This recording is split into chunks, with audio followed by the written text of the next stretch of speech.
আল্লাহর কাছে কি আমরা সরাসরি চাইবো নাকি বলবো এর মধ্যে মঙ্গল থাকলে দাও? কোন নিয়মে চাইবো? বিস্তারিত আলোচনা করে উপকৃত হব।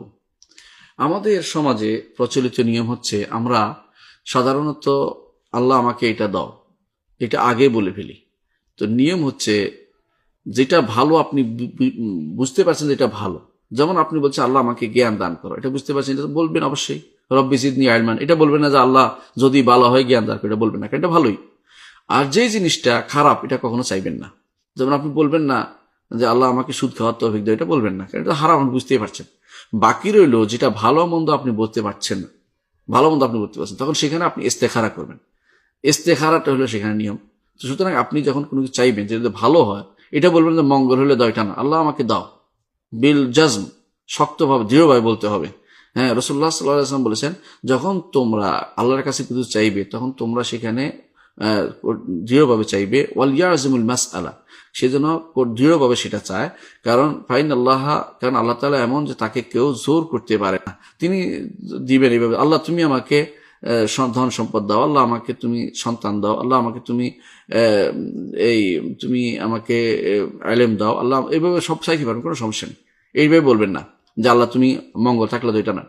যেই জিনিস আপনার দেখেন যে এটা ভালো কি মন্দ বুঝতে পারছেন না, ধরুন একটা ব্যবসায় যাবেন অথবা একটা বিয়ে করবেন অথবা একটা কোনো বড় কাজে নামবেন, তখন আপনি ইস্তেখারা করবেন, আল্লাহুম্মা ইন্নী আস্তাগফিরুকা বিইলমিকা ওয়া আস্তাগফিরুকা বিকুদরাতিকা ওয়া আসআলুকা মিন ফাদলিকা আল-আযীম ফাইন্নাকা তাকদিরু ওয়া লা আকদির ওয়া তা'লামু ওয়া লা আ'লাম আল্লাহুম্মা ইন কুনতা তা'লামু আন্না হাযাল আমর, আল্লাহ যদি আপনি জানেন এই কাজটি, এখানে হাযাল আমর এই কাজটি খায়রুন লি ফি আজিলি ওয়া আজিলি ওয়া আখিবাতু আমরি ফাকদিরু লি ইয়াসসির লি আমরি বারিক লি ফি ওয়া ইন কুনতা তা'লামু আন্না হাযাল আমরা শাররুন লি ফি আজিলি ওয়া আজিলি আও ক্বালা আখিবাতু আমরি ফাসরিফু আন্নি ওয়াসরিফনি আনহু ওয়াকদুর লি আল খায়র হাইসু কানা সুম্মা রদিনি বি। এটা পড়বেন, এটা পড়বেন, আল্লাহর কাছে অর্থ সহ বুঝে পড়বেন, ইনশাআল্লাহ আল্লাহ তাআলা আপনাকে সঠিক পথে দিবেন, সেটা করবেন। কিন্তু এভাবে বলবেন না যে আল্লাহ মঙ্গল থাকলে দাও।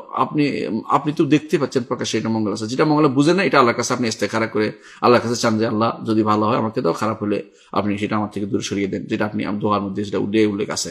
তাহলে যেখানে আপনি বুঝতে পারছেন না জিনিসটা কি, আর যেটা হালাল এটা চাওয়ার ক্ষেত্রে কখনো বলবেন না মঙ্গল থাকলে দাও।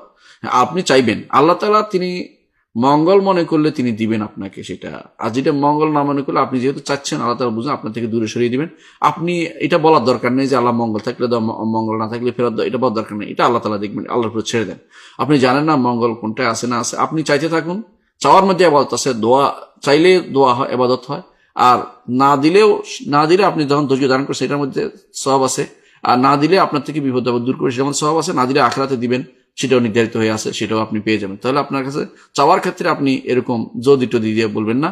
আর যদি সরাসরি চাইবেন, আর যদি এমন জিনিস হয় যে জিনিস আপনি বুঝতে পারছেন না, অর্থাৎ এটা হালাল হারামের বিষয় নয়, হালাল হলে আপনি চাইতেই চাইবেন, আর হারাম হলে সেটা আপনি চাইবেন না, এরকম না। কিন্তু এরকম জিনিস না, বরং আপনাকে এটা সিদ্ধান্ত নিতে পারছেন এমন জিনিস হলে আপনি শুধু সেখানে বলবেন যে যেটা ইস্তেখারা বললাম, সে ইস্তেখারা করলে আপনার এই যদির অর্থ চলে আসবে। যদি ভালো হয় দিবেন, খারাপ হলে আল্লাহ দিবেন না, সেটা চলে আসবে। আশা করি বিষয়টা স্পষ্ট হয়েছে।